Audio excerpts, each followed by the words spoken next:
pofuna kukusamalirani kuti muyende bwino pa msewu, Crazy Buses yakubweretserani mitengo yatsopano kuyambira lachisanu pa 24 June 2022 kuchoka ku Blantyre kupita ku Lilongwe.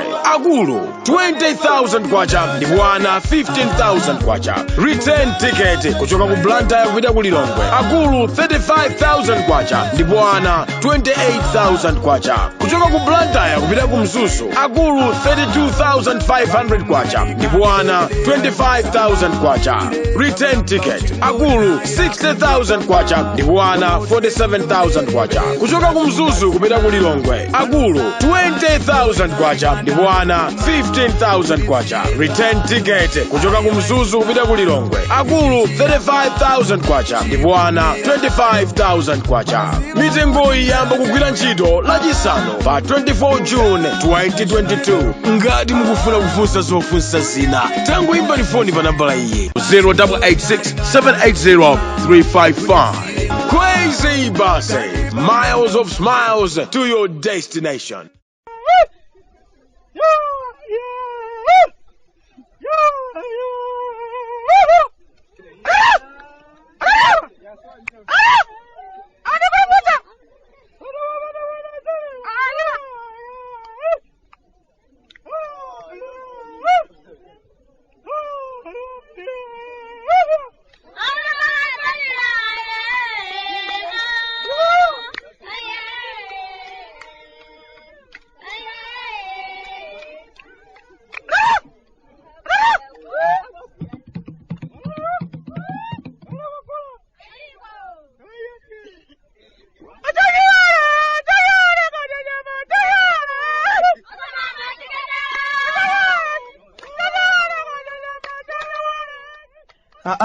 Kala tatemechoka kumudzi Malawi.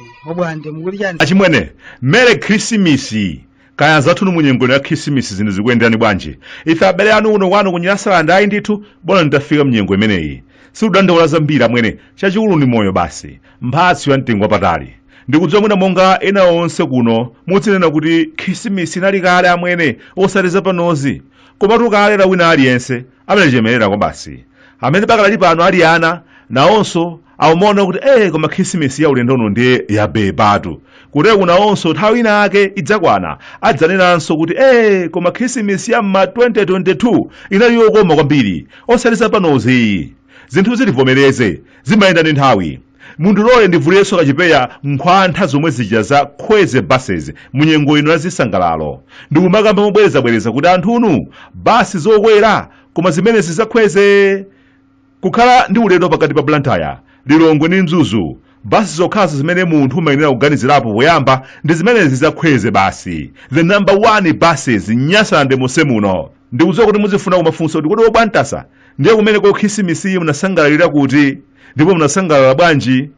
Achimwene pachichaka chinotu nkhani zake zinali zolimba kwa basi. Komabe tikuyamika kumwamba kuti Christmas ya ulendo uno inswa nde zinatuluka osatiseweroyi. Moti ndizali ndiwo zathu za nkhuli. Usiku oti Christmas ni mawa tinangwauza tonse a nyumba yathu kuti akuluakulu nthawi yoyang'ana ndiwo ndendi inoyo mawa siso mauzana kuti obwande lero Christmas yetu koma ndiwo ulibe.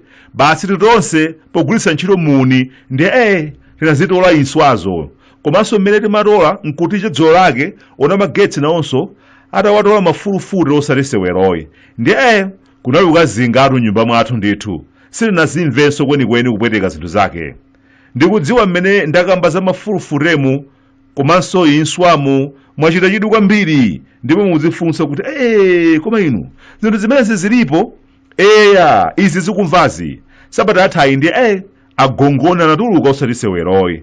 Ndiye tinatolanso ambiri agongoni aketu awobiriwirawa ndi tinachita nawo akudacha anasowa. Sindikudziwa kuti kaya anapita kuti kaya agongoni ndi otokoma kwa basa amwene koma kuvuta kukonza madzi kuchita kutaya katatu konse pofuna kuchotsa ululu wa mbola zake. Amakhala bwino koma ndisesenya. Zija sikwenikweni kuvuta ayi. Ukapulula ndi ulimbo wa mpinjipinji basitu umangofunika mchere kuwaza basi kenaka tsabola wake wakamphiripiri kuduliramo basi zonse zimakhala zitayale. Ndikudziwa muzidabwanso kuti koma obwande inu mpinjipinji ulipo eya ulipobe umapezeka mwapo ndi apo. Anthu achitawuni masiku ano samaukonda kwenikweni, akuti umachita khambi kaya akuti bola mbulumbushi zakwa chafera nthengo. Komabe sadziwa zabwino mpinjipinji lumene umalambula njira kaya ukonzekera nsima yodyera sesenya kwina kudzika nyanga mutadzika kaye pambali kuti ayi zibapo mako. Nthawi ino yadzinja nazonso dzika nyanga zothibikira nthanga za maungu ndiye simmene zimakwanira mwamva inu. Bolani kachipokolo kakhalapo kapena chiluwe kuponyamo, bolani nkhasako. Koma dzokha umachita kulakala kamphalabungu munthu mwamva inu. Komatu ayi timango yamikana malenga alatipatsa ndiwo zabwino kwa basi, ndiwo zimene zimawathandiza makolo aja ukhala ndi moyo wathanzi komanso wautali mwene.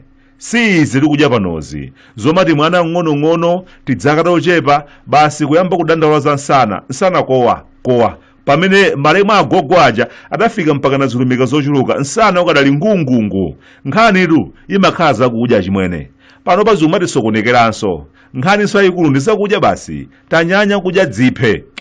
Kayanso kumene kunenda feko kubwanji kaya, koma nkhani yayikulu ndi makamba ndi yakhisimisi achimwene nthawi yofunirana zabwino. Dziko lathu lino kuti lichira amwene tikuyenera kumafunirana zabwino. Ina wa mikwiyo imene ilipo pakatali pano kwathu kuno ikufunika kuthetsedwa pofunirana zabwino amwene. Ena wa mavuto amene tikukumana nawo kwathu kuno akubwera chifukwa cha anthufe kusalolerana ayi. Ujeni ochatsika ukupuma kunyanja kwawo da. Nthawi imeneyi ya khisimisi tikadakonda akadakumana anthu amenewa kufunirana mafuno abwino. Chaka cha mawachi ndi umachiyamba aliyense kumtima kuli mbee chifukwa ndi sizikuoneka bwinotuyi. Anthu oti pakatali pano ali boma limodzi aliyense kupumula koma sangathe kukaonana akagwirana chanza kuti ambwana chinthuchi ndi cha tonsefe. Chikazondoka ichi ndiye kuti tonse tazondokera limodzi, komanso chikachita bwino ndiye kuti tonse tachita bwino. Ayi ndithu wina ndwii mbali nayo winanso ndwii. Nyengo imene ya khisimisi imene uchatsika ali kumadzi ada akanapanga ulendo ndikaone nzanga kwinanso ndikamulandire. Zikakhala zinthu zobebatu ina mwa mikwingwirima imene tikudutsamo ikanazizira amwene. Nkhani ya madzi osefukira ikanazizira nkutheka, ngakhale muliro umene ulipo pakatali pano wakuolera nkutheka Mulungu akatachita china chake ndi kuchiza dziko lathu. Pakatali pano nkutheka kumwambako amati koma anthuwa ndiye ndikadakonda ndikadachiza dziko lawo. Koma mikwiyo yachuluka, mikwiyo yoyamba ndi atsogoleri awo. Ndiye paja ndimakamba nthawi zonse kuti atsogoleri athu ndi abwinobwino amene amakolezera mkwiyo pakati pawo amakhala madobadoba mbalimbalimo amene samafunanso kuti munthu wina ake akhale mu ubale wabwino ndi nzake.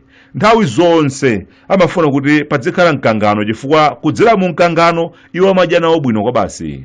Ngakhale pano achimwene chifukwa chimene ada amakanena kuvomereza kuti adachoka pa mpando ndi chifukwa cha anyamata awo. Bwana anthuwa chinthuchi adachita kuti landa kuchita kuti bera poyerayera sichilimba chinthu chimenechi bwana. Ada okhala munthu wamkulu amavomereza adi zimenezi kuti I think you are right. Anthu achabe kwambiri amenewa sakufunika kuwasekerera yayi. Anyamata amapanga chilichonse chotheka kuti mtsogoleri uyu ndi uyo asagwirizane nangadzidya kuti.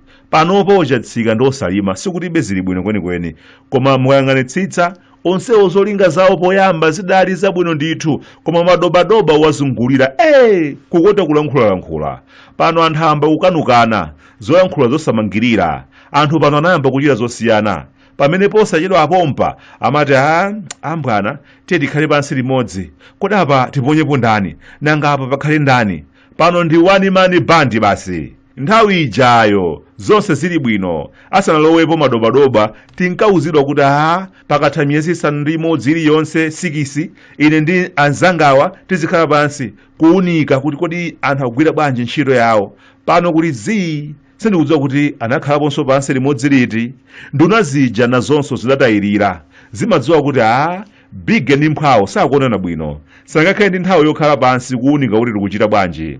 Zili bwino basi pamenepa anyamata anayesetsa kuchita chilichonse chotheka kuvundula madzi anthu atanganidwe ndi zina. Tsoka ndilo atsogoleri athu akamatanganidwa ndi mikangano topangidwa ndi anyamata awo amakhala kusolola osati sewero. Kutero kupano pamene anthu ali pa mpungwepungwe pa nkhani za ndale, ena ndi pamene kusolola kwa beba kwa basi sinthu sake sopandatu mafitamini. Pamene mabwana akupumula ndipati ndikumbutse nkhani ya misewuyi itathamanga bwanji. liwiro lakeli pena pake lukhala lochepa nsewu waneno uja zosalongosoka zenizeni nsewu wa nthalire uku sizikudziwikanso mutu wake kuti nthalire lodi ndemati ichita bwanji nyengo ino mvula kumvetsa chisoni kwambiri uwaujeni khonjeni kufika ku makapwawo aya abwana tithandizeni chonde tikudikirabe machidwi tsiku limene misewu imene idzamalizike tikudikirirabe mpaka lero Merry Christmas mabege life m'bale wanga life ni nchoncho long live obwande ata ine wanu kuno kumudzi ku Malawi abwande kufuta kunyasalande sunga mvetse